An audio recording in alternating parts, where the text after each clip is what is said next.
دیمەنی 32 ساڵ بەر لە ئێستای ڕاپەڕینی ساڵی 1991 کە پێشمەرگە و جەماوەری کوردستان توانیان هەرێمی کوردستان لە بەعس و ڕژێمی پێشووی پاک بکەنەوە و هاوڵاتیان با دڵخۆشی و ئومێدەوە پێشوازیان لە دامەزرانی دەسەڵات و حکوومەتی کوردی کرد. بەڵام دوای 32 ساڵ لە ڕاپەڕینەکە ئەوەی هاتۆتە بەرهەم زۆر جیاوازە لەوەی خەباتی بۆ کرا. چاودێرێکی سیاسی دەڵێت ئەزمموی 32 ساڵی حکومڕانی کوردی وای لە هاوڵاتیان کردووە ئاوات بە پێش ڕاپەڕینەوە بخوازن. بە چاوی خۆمان نەبینین ڕۆژانە حیزبەکان خۆیان دان بەوەدا ئەنێن کە ئەوان لە قەیراندان، ئەوان پەیوەندیەکانیان تێکسووە، پەیوەندیەکانی خۆیان لەگەڵ خۆیان تێکسووە، لەگەڵ جەماوەر تێکسووە، ئاستی جەماوەریان دابەزیوە، خەڵک بێهیوا بووە، خەڵک وا خۆزگا خوازە بگەڕێتەوە سەر حکوومەتی ئیتیحادی و یعنی خۆزگا خوازە بگەڕێتەوە سەر دۆخی پێش ڕاپەڕین. ئەمە کە مانای چییە؟ مانای وایە کە متمانەیەکی تەواو بێمتمانەیەکی تەواو ڕووی لە خەڵکی هەرێمی کوردستان کردووە.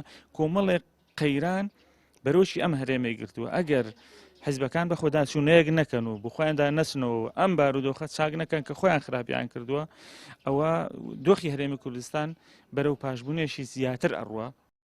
ئێستا پێگەی هەرێمی کوردستان لە سەرجەم بوارەکانی سیاسی و ئابووری و بەڕێوەبردن لە لاوازی و لە بەردەم مەترسیدایە.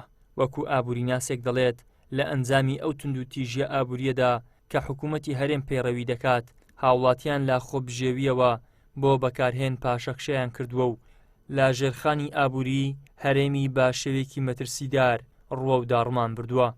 ئەوەی ئەنجامی بوو لە ڕاپەڕین ئەو ئێستا هەیە تند و تیژی ئابووری بەرامبەر خەڵکو و بەتایبەت بەرامبەر فەرمانبەران دەکرێت.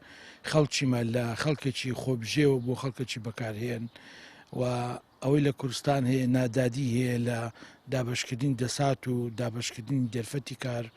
ئەوەی لە کوردستان هەیە وێرانکردنی ژێرخانی ئابووریە. ئەوەی لە کوردستان هەیە ئێستاکە بەعەرەبکردنەکە لە ژێر ناوی وەبەرهێنان بەتایبەتی لە بواری عقارات.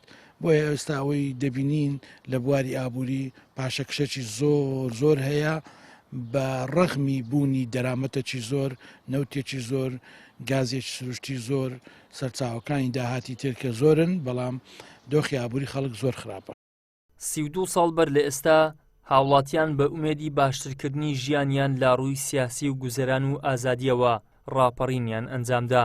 بەڵام بەهۆی شکستی کابینە حکوومێ یەک لە دوای یەکەکانی دوو حیزبی دەسەڵات و گەندەڵی و قۆرغکردنی داهاتی هەرێم بۆ حیزب و بەرپرسان، هاوڵاتیان پەشیمانی لە خەبات و ڕاپەڕین دەردەبڕن.